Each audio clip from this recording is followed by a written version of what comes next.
know. Let us know what the issues are. We can, at a minimum, talk about it. So. Okay. And just trying to, I think there was not you be able to use the planning in the storm corridor, so that was just trying to jam.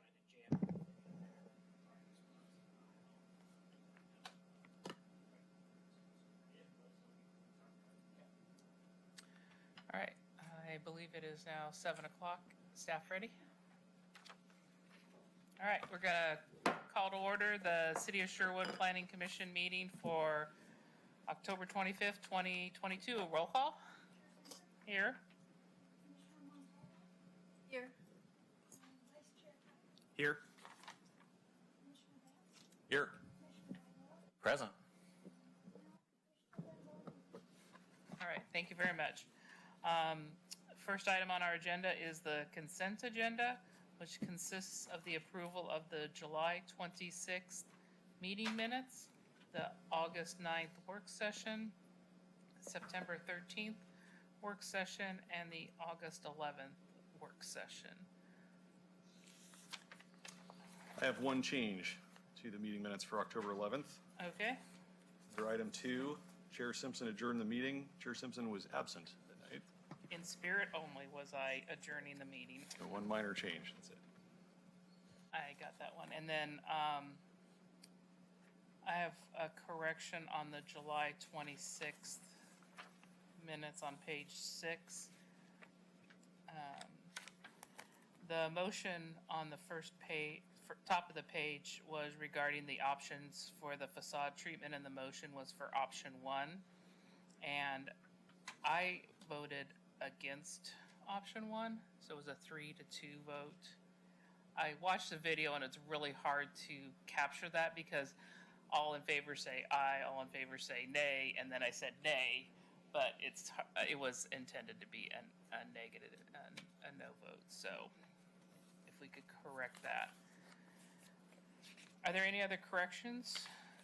If not, do we have a motion to approve the consent agenda as amended? So moved. Seconded. All right, it's been moved and seconded that we approve the amended consent agenda. All in favor say aye. Aye. Opposed? Motion carries. Do we have a council liaison this evening? Spiritually? No call-in update, anything? Nothing. No Zoom. No Zoom, no nothing. All right, right into staff announcements. Erica? Good evening, commissioners. Just a few announcements this evening. We have planning commissioner work training this Saturday, October 29th. We're going to start at 9 a.m. and we'll run around, 3 o'clock, 3:30ish, and we'll have breakfast and lunch for all of you. So far, I think I have confirmation from all of you, or at least all of you can stay probably for at least half the day, which is great and wonderful to hear. Our next planning commission work session is on November 8th. And I'm preparing kind of our plan amendment package to get everything wrapped up and finalized for all of you to review. And then also on November 8th during that work session, we'll have a quick discussion about planning commission's goals for next year, so we can get those wrapped up and turned around to city council by the end of this year. Is there have they announced the meeting for the boards and commissions? It's coming out soon, so I'll keep everyone updated about that. So it hasn't been announced yet then, no. Okay. And I think this year it'll be in person again, so that'll be good. Okay. Last week we had a Sherwood West in-person open house at the Ridges School last Thursday. We had about 80 to 100 people show up at our open house. It was very well attended. We have an online open house online now, so if you click on our project page, you can fill out the survey and review that project. And then our next Sherwood West CAC meeting is scheduled for November 17th. I would encourage everybody to go to the virtual open house and look at the options that are available, so we can, so you can see what the citizens are voting on, because this project is going to come before us, and we'll be looking at it and making a recommendation to City Council. And if you can see some of the iterations of what's going on, it'll help when the final project comes to us. I want to make sure that Sherwood West is on my calendar for the 17th. Okay, any other? Nope, that's it. All right, community comments. Community comments are limited to those items not already on the agenda, and do not have any blue cards as someone testifying, nor do we have any non-applicant citizens in the audience this evening. Moving forward, we're into public hearings. All right, the public hearing on Barker Cabinets Land Use Case File LU 2022-013 SP and LLA is called to order. I will turn it over to staff for the hearing introduction. So the public hearing this evening will be conducted as follows. Staff will present the staff report for 15 minutes. Questions by the hearing body or for staff. Next, we will then open the public hearing for testimony, and time will be limited as the follows. Applicants, 30 minutes. Person in favor of the application, 4 minutes. Persons opposed to the application, another 4 minutes. Rebuttal from the applicant is the remainder of the 30 minutes. And then no other testimony will be taken from the public or applicant unless the public testimony period is reopened. And then we'll have final comments by staff, questions of staff, if any, by the commission, and then deliberation by the commission. A decision may be made by the planning commission at the close of the hearing, or the matter may be continued to a time or date certain. If the matter is continued to a date certain, this will be the only notice that of the date you will receive. Just to let the commission know, we did not receive any notification 24 hours in advance from anyone wanting to provide comments virtually this evening. If you are in the audience this evening and wish to speak, please fill out one of the testimony forms and submit it to planning staff. This is the blue card right there on the table. The chair will recognize people who wish to speak. When you come forward, please state your name and address for the record. Any questions should be addressed through the chair. In reaching a decision on the application, the commission must consider whether the application meets the relevant approval criteria in the city's land use regulations. Those criteria are identified in the staff report. The staff report is available online and at City Hall. The staff report was accessible to the public 7 days prior to the meeting this evening. The testimony and evidence must address these criteria or other criteria you believe to apply to the decision.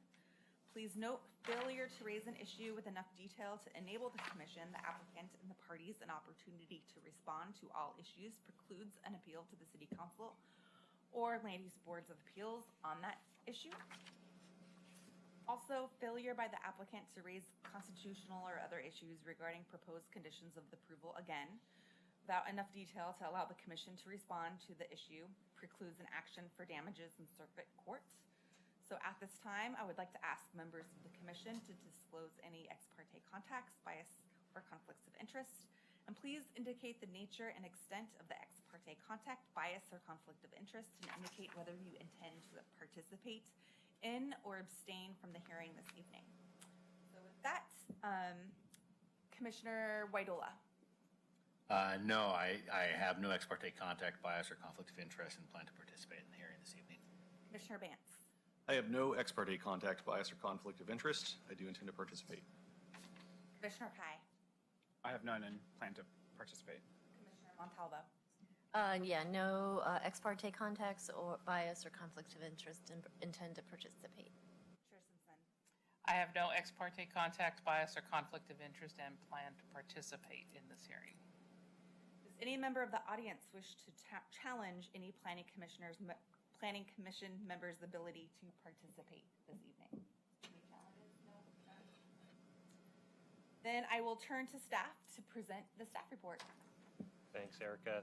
Good evening, Chair Simpson and Planning Commissioners. Eric Rutledge, Associate Planner here at the City. Be giving tonight's presentation on LU 2022-013. This is for Barker Cabinets. It's a site plan review and lot consolidation application. Summary is proposals for a 29,500 square foot industrial building and site improvements. This is a type 4 land use action with Planning Commission as the decision maker and City Council as the appeal authority. Applicant is RA Gray Construction.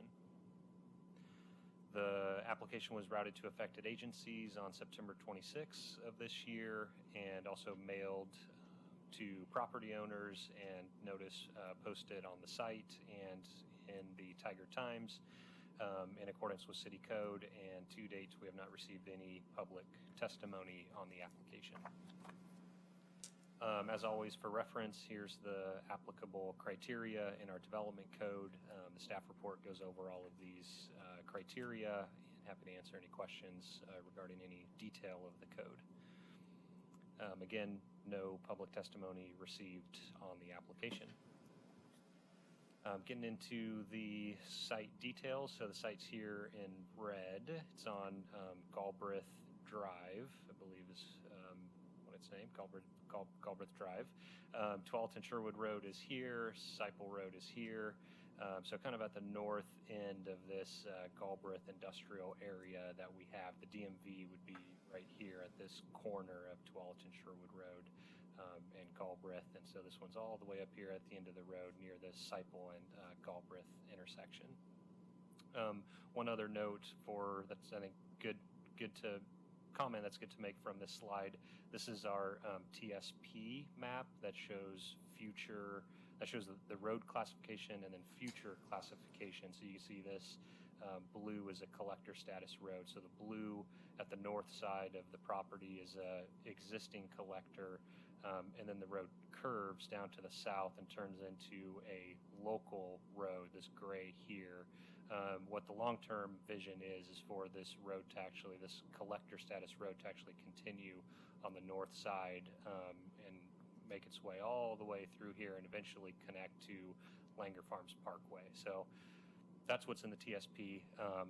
Obviously that's pretty far out, but I just wanted to show you the context for this collector status road being on the north side with this slide.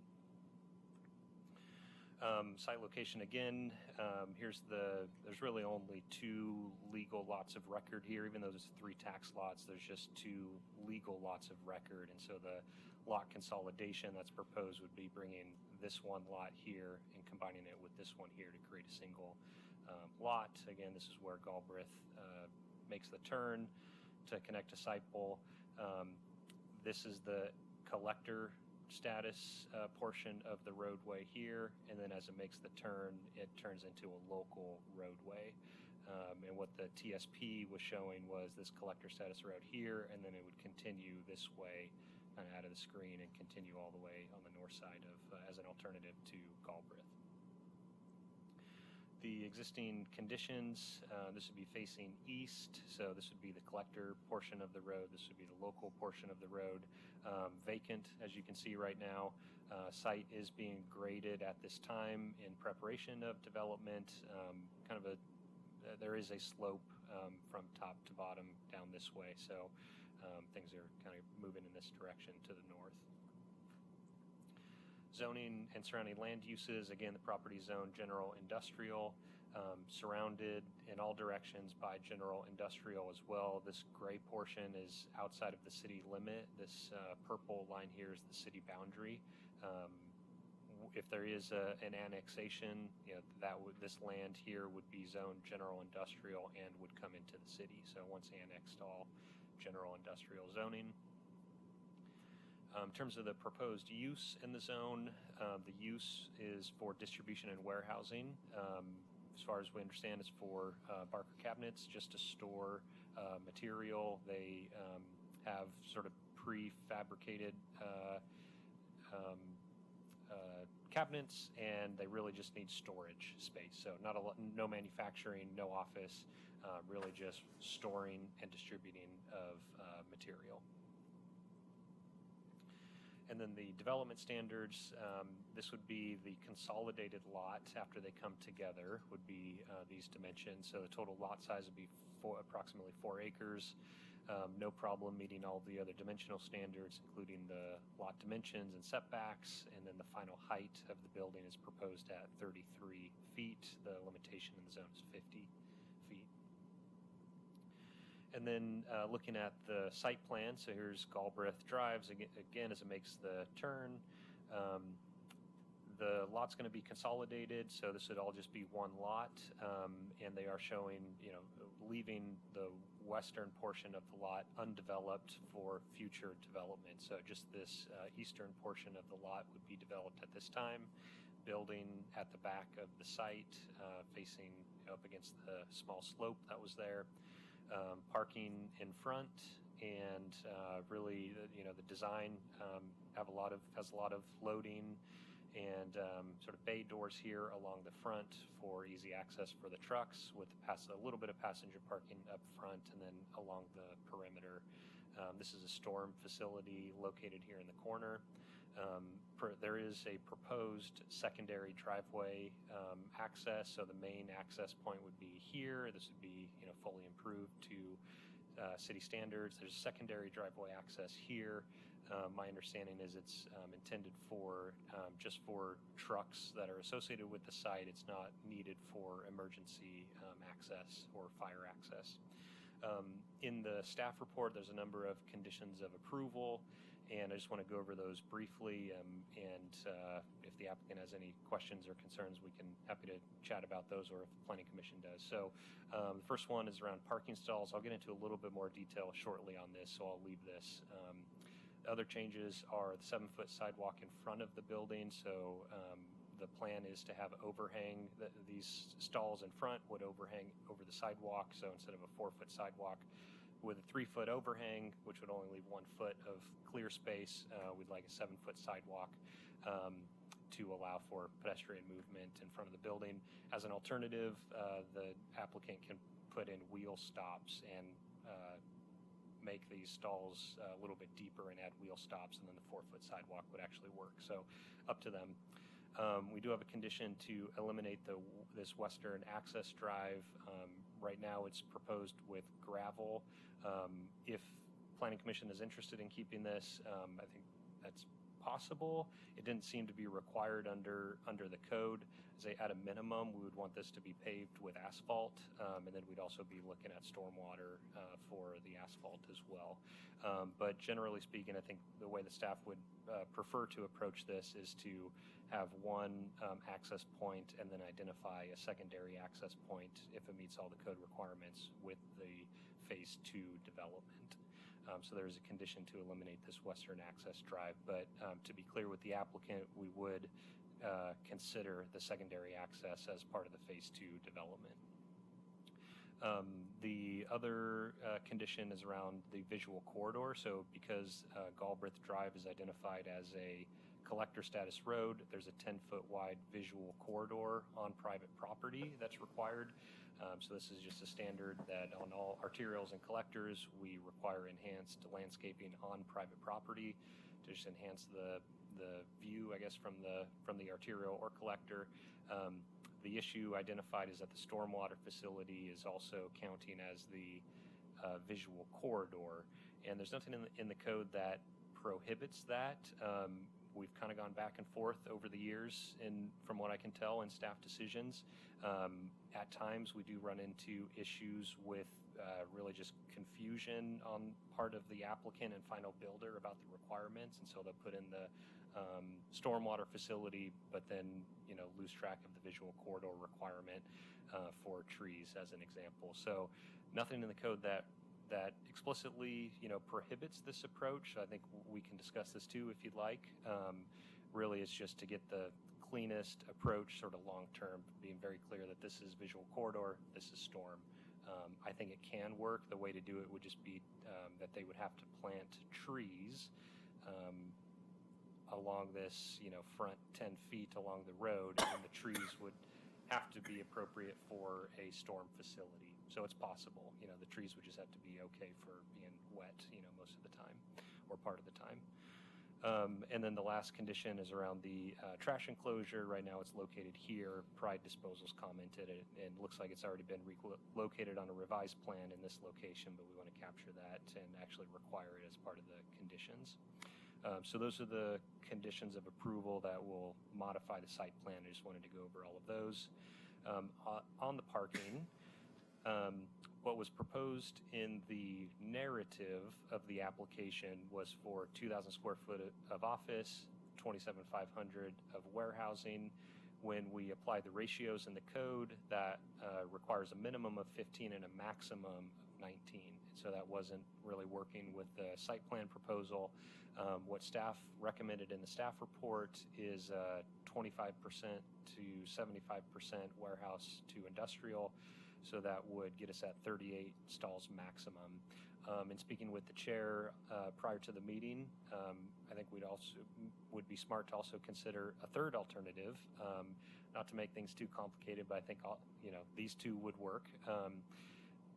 To acknowledge that office, could potentially be a use in the future, and then just split the difference 50-50 on warehouse and industrial. That would get this down to 32 stalls instead of 38. What's actually shown on the plan is 35 stalls, and so this would alleviate the requirement to add additional parking, and so they would be able to stick with the 35 stalls that they have in their current proposal.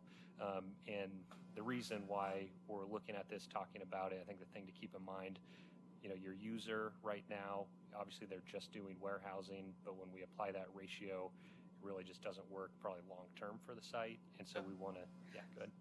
So can I interject clarification that if it's warehousing only, there's a maximum allowed number of spaces, which they would exceed, but that doesn't give flexibility for it to be repurposed. And then my concern for calling you was that the site plan that we're looking at has an office space dedicated, which is why I asked for the alternative C to be brought in, which is to acknowledge the offices. So. Yep, thank you. And I think that's kind of what we're looking at is long term. Is what will happen is, let's say this user, Barker Cabinets, doesn't stay forever. 10, 20 years, they're relocating, whatever.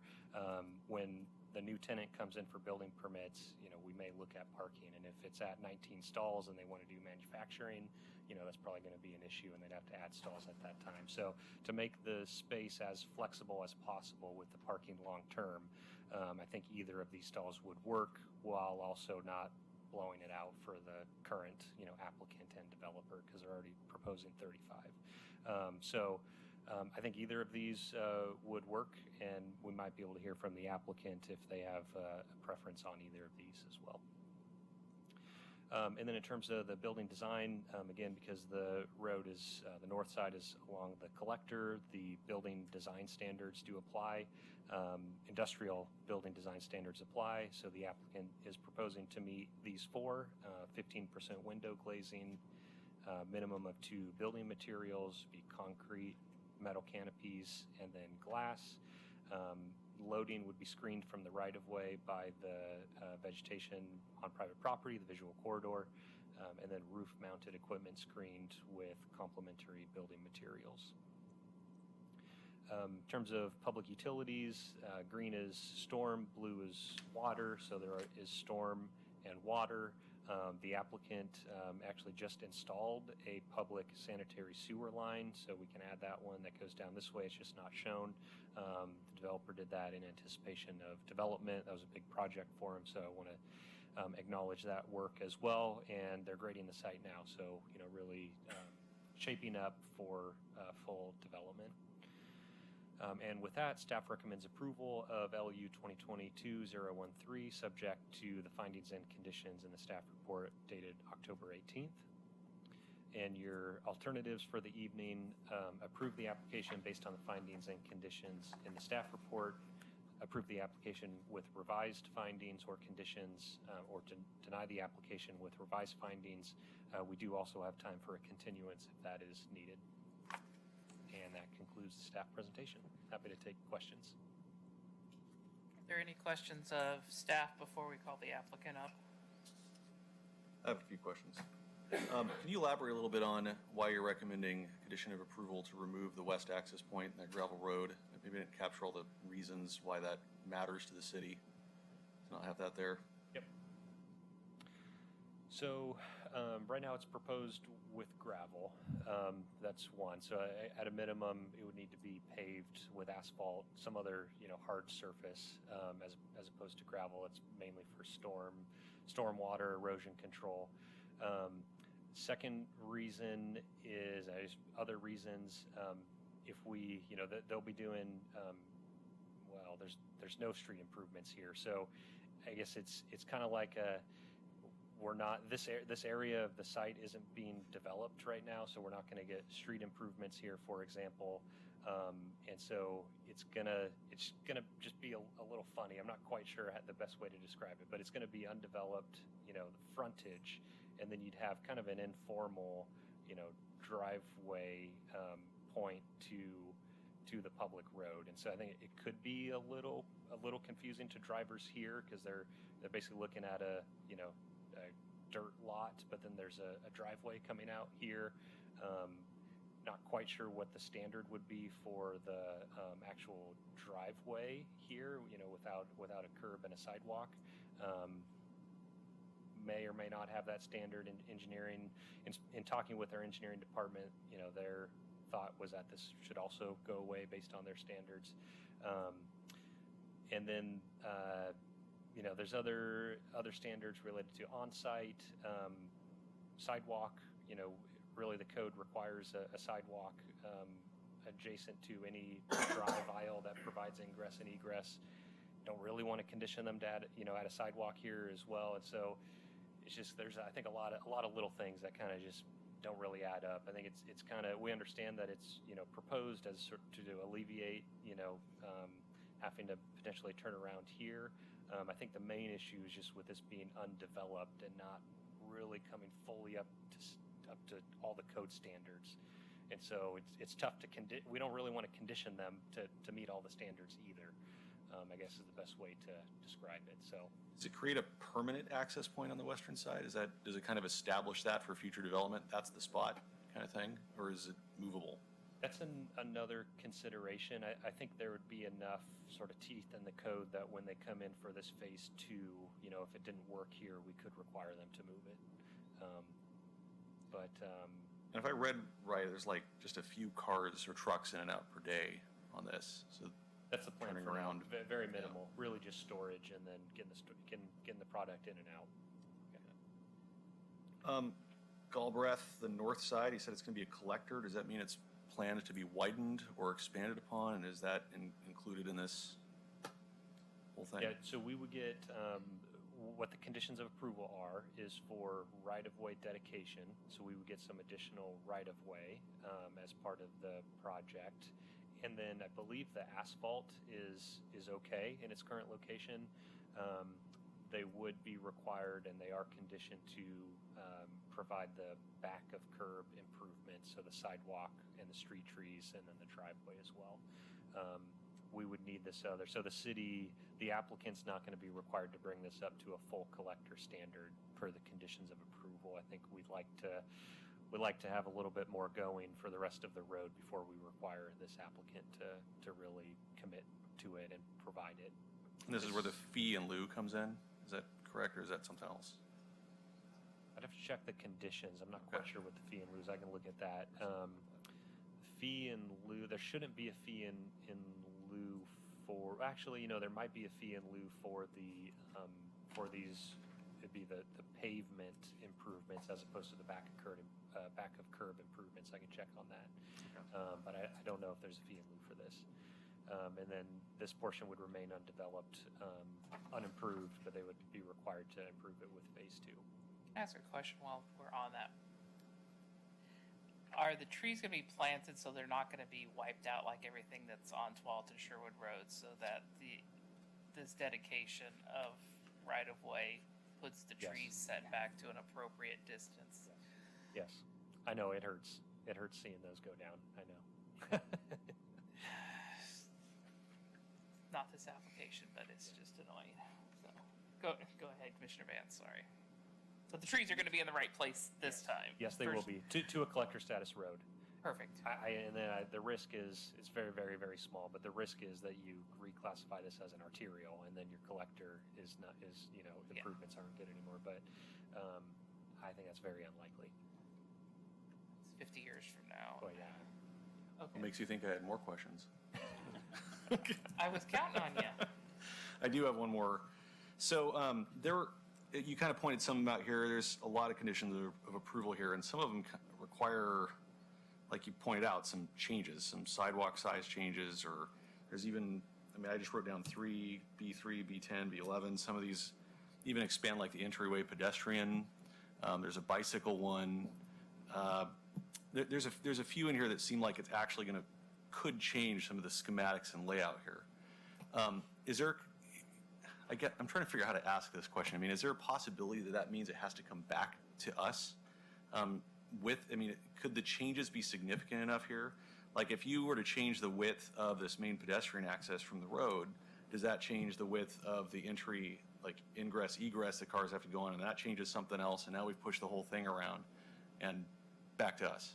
Yeah, I guess that's where I'm going. Really good question. Very good question. I think that's something that we're always thinking about. Staff is always thinking about when we review this up front is how much can we condition versus do we really need to make changes now or, look at denial or something else. So I think in this case that there are a lot of conditions, but they're small enough that I'm comfortable with the applicant just following up with this. I think it's kind of, how you guys feel as well. Parking condition, the sidewalk, nothing related to building setbacks or change of like location of access way, even though it might shift. We're kind of looking at shifting things, a little bit in a lot of locations as opposed to a whole big redraw. That's kind of what we look for is if, they're going to have to demonstrate compliance with all these other standards as a result of this change. So I don't really see that with this one. Okay.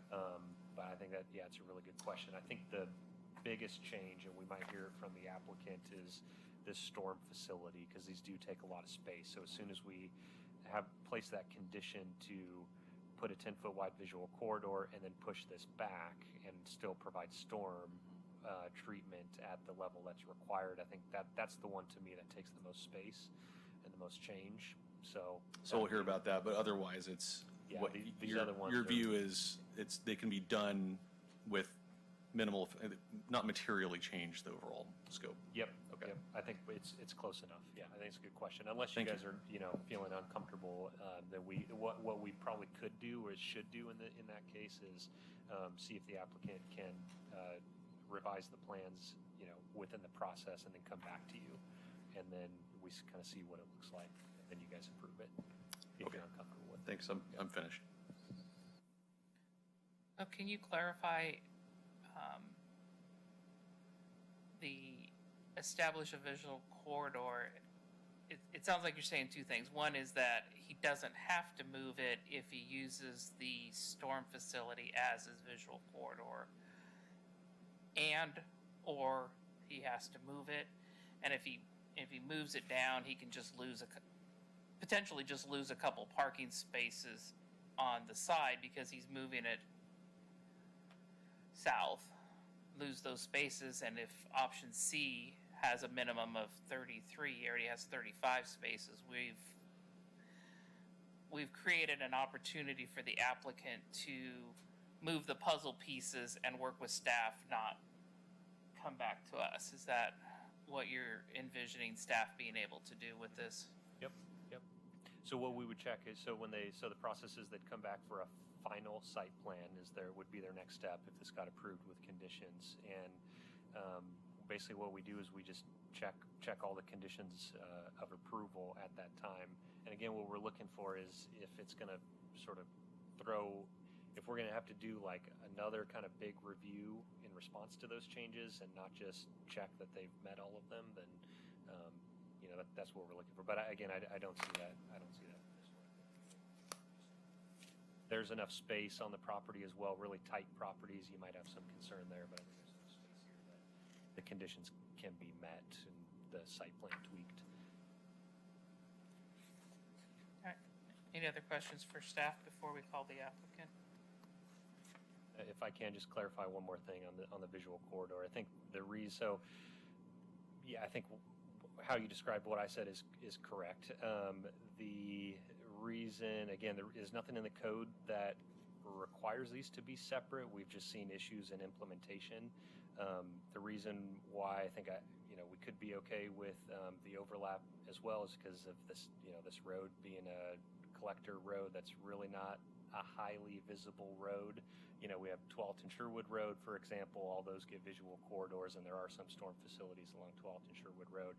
You know, those are probably the ones we really want to make sure to really get right. With this one, the purpose being visual enhancement, kind of a low-traveled road, at least at this time. So that's why staff would be okay with it. Our preference to start, though, in the staff report, I think, is always at this point going to be separate them, and then Yeah. we can talk about it. But our code doesn't specify. I think I still want it to be right, because if some point this becomes a frontage road to 12th and Sherwood Road, it should be done right. Right. But they could even split the difference and buffer it a little bit by pulling it down a little bit, and then still have the trees out of the storm facility, and have a storm facility separate, but still have a visual corridor. So Right. there's lots of opportunity for the applicant. Yep. And then how many bicycle spaces can you have in a row? Or parking spaces? Because we have 10. I thought it was supposed to be 8 or 9, and I can't find. Industrial, I think you can bump it up to 11. Okay, perfect. I was looking for it. I couldn't find it. All right. At this time, if there's no other questions for staff, we'll have the applicant come up and provide testimony. And you have 30 minutes. I don't think I'll take that long. And then this is important for you. If you have any conditions that you are concerned about or don't agree with, just raise your concerns. I would really just the kind of what we've been talking about on the visual corridor stuff. Well, I'll just go through the list on there just to make sure I cover it. So on the minimum parking, I think we'd probably like to go with the alternative C. The owner, I know we're talking about in the future, he sees 4 cars parked there, and having to pay for somebody else's parking, of 30 plus spots in the future is always a tough pill to take. I think we proposed 35, which is a pretty good number. I was a little concerned if we're trying to get to the 38, since the way we're kind of tweaking it with the visual corridor, as well as the couple spots there on the right of the page. You can't really see the numbers, but that's a tight little kind of pinch point going down into that triangle. That was on one of the conditions that we bumped that aisle up. So one of those spots in there might get eliminated anyway, so now we're down a spot. And then if we pulled that down a little bit, we're down another. That still gets us above the alternative C, 32. So I think we're good on that one. If we could use that approach, it would be appreciated on our end. And then kind of what he was talking about earlier, some of the concerns on like the sidewalk, bumping that out to 7 feet is very minimal. Same thing with the sidewalk coming in, it's making it a foot bigger on each side. It's not going to tweak the site any. We applied for the grading permit on this thing a while ago, and we have it pretty well set up to this site plan. So it's beneficial for us to make this work as much as possible to meet the conditions, or we're taking out stuff that we've already put in, which we don't want to do. It's pretty well shaped to this, so anything that we come back with is going to be as close to what you see there as possible. And I think all of is kind of like Eric was talking about, all the conditions will be able to be met with minor tweaks, leaving that general layout in place. The trash enclosure, we've already kind of trying to address that one. I don't see any issues with there. My only thought on the visual corridor is that storm facility is going to have a ton of planning required in it anyways. We are trying to get as much parking to that number as possible, so not losing any. If we're pulling it away, then we're losing a couple parking spots. We've done them before, kind of as you mentioned, where we put the trees in them. If we pulled it away maybe a little bit and then got the trees further away, but kind of up the bank. Clean Water Services and your standards do allow for some stuff that would work, I think, in that case. And to be honest with you, I never was quite sure what the visual corridor really was. So, I did most of the land use stuff, as a general contractor, trying to muddle my way through it a little bit. So if there's some stuff, I probably could have been better on. But I I think we can make that stormwater facility work. In the worst case scenario, we could always try and do some stuff that's underground storage. We like to try and avoid that, as you can tell with the big facility proposed up there. Really the only one I think we had an issue with would probably be that visual corridor, if we were able to put some of the trees in that, or at least on the outer edge of it, to try and not move that swale as much as possible. And I don't have a kind of a final answer on that yet. We've been working with the civil a little bit on how that would tweak, and I would need to get that back to you, obviously. I don't think I have anything else. I think Eric laid it out pretty clear in the conditions of approval and the list of stuff that we need to address moving forward. So I have a couple of things. Number one, I assume that when you develop a site, I took the whole site as a one issue, and I assumed we had to connect the sidewalks around the site, and that's why I wanted to build the approach to second site now rather than later. But if you don't want to do that, that's fine. If you just want the sidewalk in front of the building, city sidewalk, that's okay too. But people are going to be walking in the mud for a portion of the way. So I need to have an answer on that. And the road just is assumed as a way that the fire trucks could get in and out if they had to. If you don't want the road there now, I don't mind. We don't need it. The last thing is Eric says that we have to get rid of an easement. We're in the process of getting rid of that easement, the one that goes through the middle of the property. And we're going to have it surveyed to make sure that it doesn't hit the building. And if we have to cut 2 or 3 feet off the building, we'll do that. It all depends on what happens first. We have a cantankerous entity in the process, and he wants to use the easement as a lever so that he can hook up to the sewer free. I want you to know that the sewer cost $500,000, and that's okay, but it made the site a money pit, and that's okay too. I don't have much time here, so I'd be happy to finish this job and then end my career as far as builder is concerned. I do want to tell you one thing. It's just an interest thing. The area that is across the road that is the pond, across Galbraith, we donated that property to get the Clean Water Services satisfied for the road. It also was built big enough to satisfy the roofing company and to satisfy Northwest excavators. I don't know if you're familiar with where they are. But we were promised if we donated that it would satisfy the drainage for our property. I should learn that I should have moved faster before the city changed their mind or Clean Water Services changed their mind. And I don't think that's fair, but when I make a deal, I'll stick with it. Anyway, that's my feelings. All right. Thank you for getting insight to that, because we don't see that stuff before, it comes to us. We just see that little part that you're doing. So, so just for clarification on the conditions that the staff presented, B7 says that prior to final site plan, revised plans to provide a minimum of 38 off-street parkings per our discussion. If, you've requested a change to option C that would change 32, I think it was up there. 33.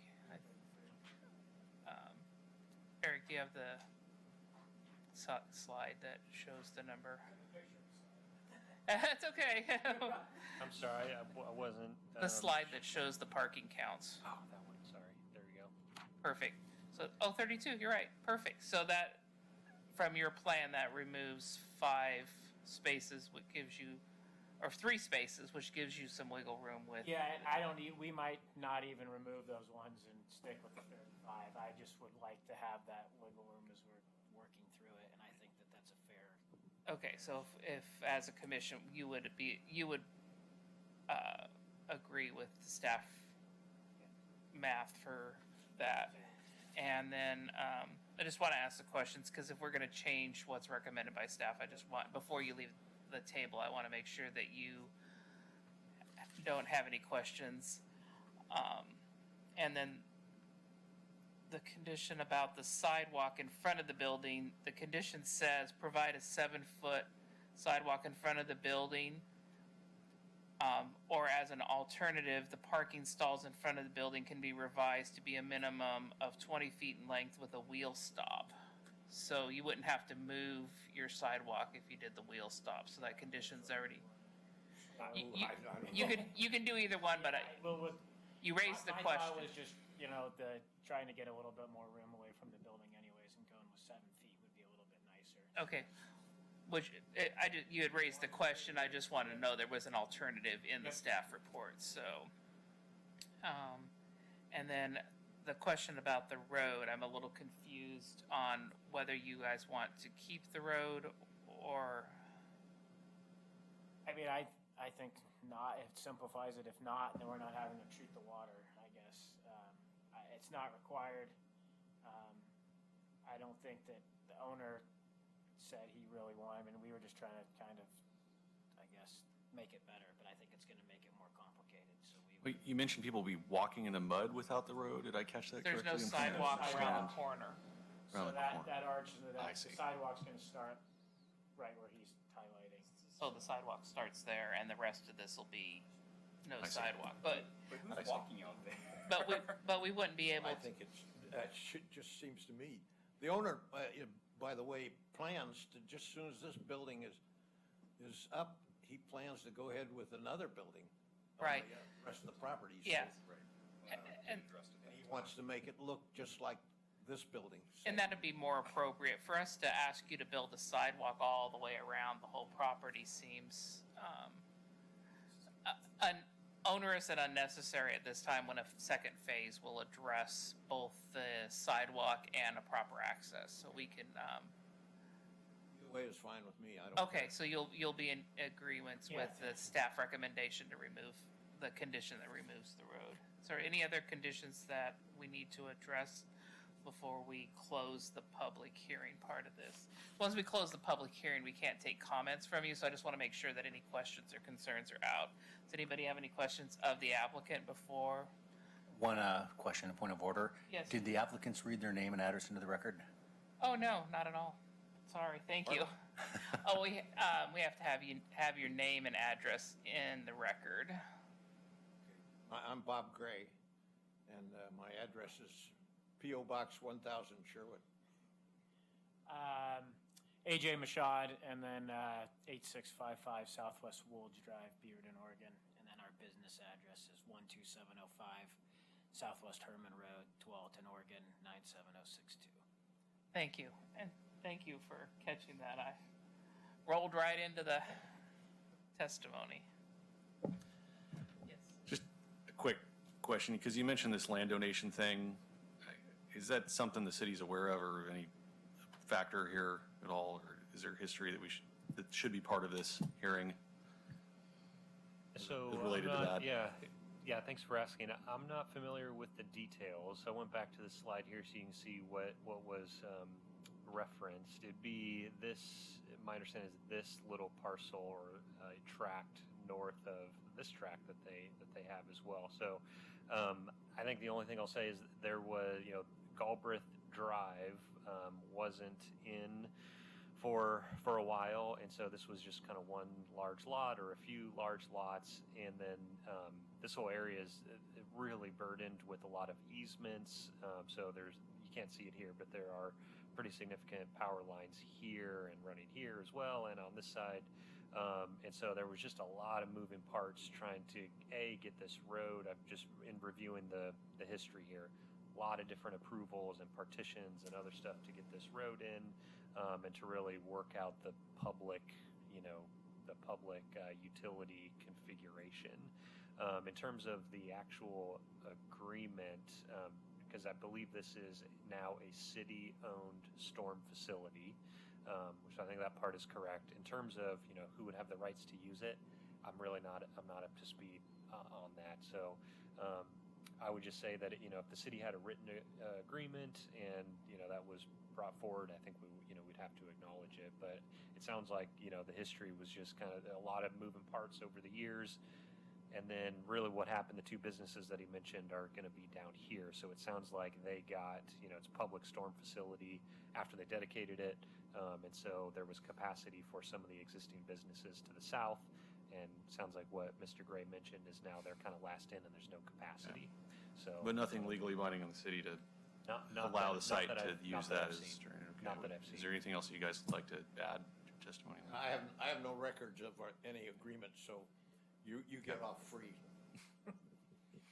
By the way, just to note, that lot underneath that pond, I just found out today that lot has been in a farm deferral, and I'm selling the property to Barker, and now the county wants $11,000 for all the money I've saved on taxes on that lot.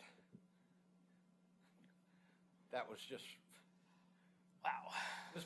this piece of property is going to be a joy when I get rid of it. Understood.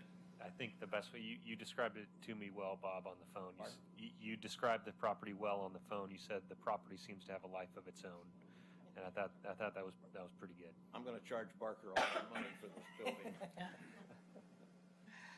All right. Any other questions of the applicant before we close the public testimony? Does the applicant have any other questions before we close? Sorry to burden you with it. No, absolutely not. That's why we're here, is to get all the facts out in front before we make a decision. So I appreciate you taking the time to come talk with us.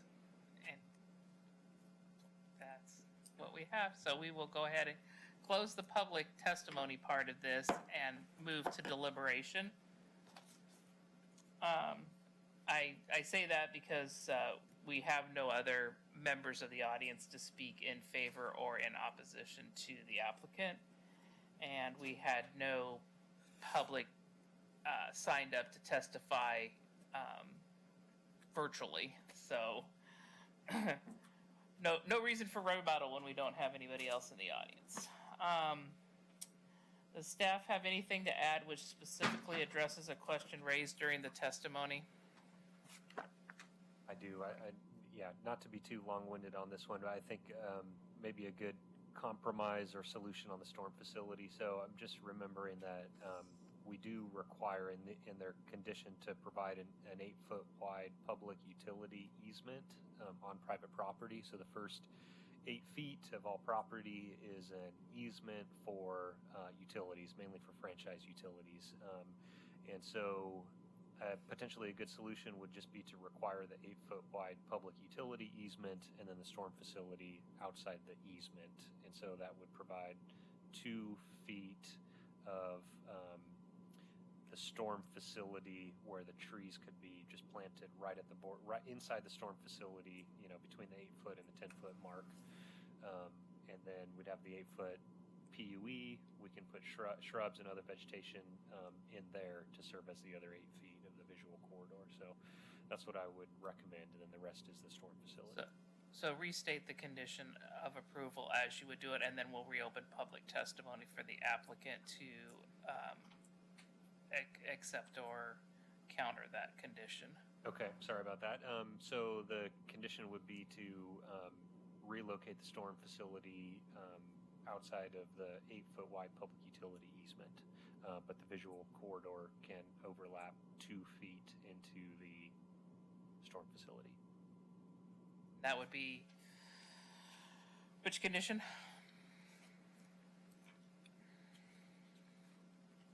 That's B14, prior to final site plan, revised plans to provide an 8-foot or 10-foot.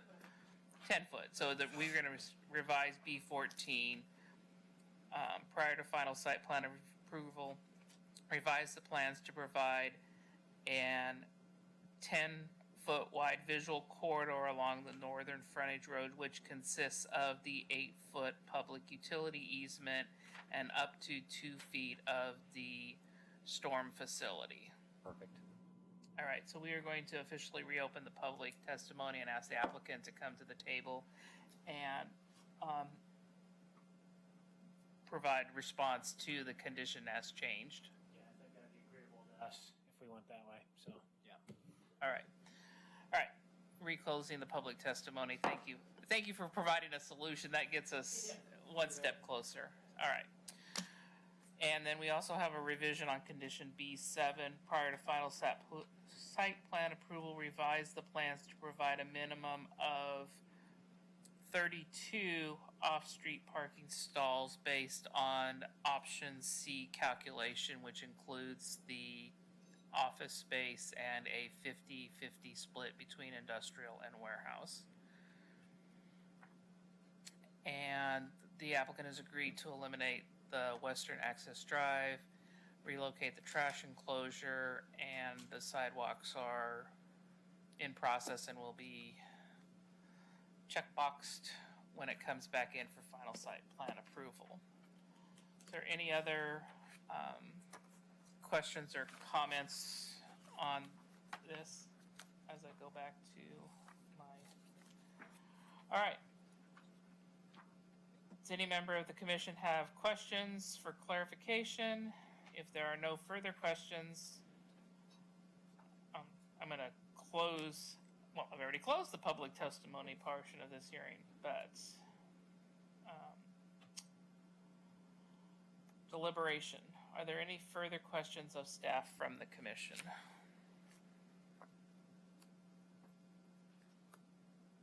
Any further discussion by the commission? I do have one. If they do end up, because of the easement deal, having to shrink the size of the building, what does that trigger in terms of re-review and from you guys? You know, if the easement can't be extinguished, so the easement is about right here, and it looks like based off the survey and because there was a survey done, based off the survey, it looks like it's not going to encroach into the building. It probably just barely, probably join the corner, but not encroach into the building. If the easement's not extinguished, we would look at the terms of the easement, and potentially, honestly, they wouldn't have a project, depending on the terms of that easement. So that's could be a fatal flaw. My understanding, though, is that the easement is actually benefiting the properties to the south here, as opposed to a property owner to the north that was mentioned, and so the easement should be able to be extinguished. But there's not a lot that the city can do here. The easement was required as part of a previous partition. So when these two lots, it would have to be these two lots were created, I believe an adjacent owner, needed access for utilities. It could have even been to serve one of these two owners. So really, the onus is on the applicant to really look at the easement, figure out what's needed for it to be extinguished. If that can't be accomplished and they come forward and say the easement can't be extinguished, then, they might not get building permits. We'll take a really close look at sort of who has the rights to it. Basically, if this new permanent development is going to impede on that easement, the city shouldn't be issuing building permits for it. So there's a condition of approval to extinguish that easement. So if it can't be extinguished, But they can shave 2 feet off that corner and That's Depending why- on the survey, right? Yeah, so, if the easement can't be extinguished, we would take a really close look at the purpose of the easement and who it's benefiting. And if, for example, the easement is just benefiting, one of these two owners, and now it's all the same owner, and, lots consolidated, it's obviously not an issue. If it's benefit of an off-site owner, they're not agreeing to extinguishing the easements, and this permanent development would, impact that easement, then the condition would stop them from moving forward if they can't extinguish the easement. So the condition is written to extinguish the easement, not to Work around it. not to modify the building. Therein lies my question, yeah. Yeah. Okay. So the that's condition a is big to deal. extinguish the easement. Okay. So if they can't get that done, could be a problem. Okay. Just for quick clarification for the record, the site plan approval is good for how long? 2 years. So presumably you have 2 years to work to Yeah, and we would, resolve that issue. if that was an issue, we would grant it a 1-year extension as well. So 3 years to address the issue. Thank you. Or it could it come back to us for a amendment to our conditions? Yep. And Good. have that one be modified that, in lieu of an extinguished, modified site plan? But would it be a whole new application or just a modification to this application? It could be a major modification, so you're just looking at that one condition of approval, and you would be modifying that condition to Okay. satisfy the requirement. So there's a way to remedy it. Is it best to do it through that way, or have it an either or function at this point, or not? I think that there's too many variables for the or. Right? Yeah, that I'd say that the condition of either or, that one might fall into the category of what your question was earlier, of one that that there just seems like there's a lot there. So the way that the staff report was written was, extinguish the easement. It's got to be gone. If there's some other plan, we'll hear it again, Yeah, basically. if the easement can't be Yeah. extinguished, then I think we need to look at this again. I think that makes sense. Yeah. Yeah. Okay. Okay. Thank you. All right. Any other discussion before we call for the question or motion? All right. I think we're ready for a motion.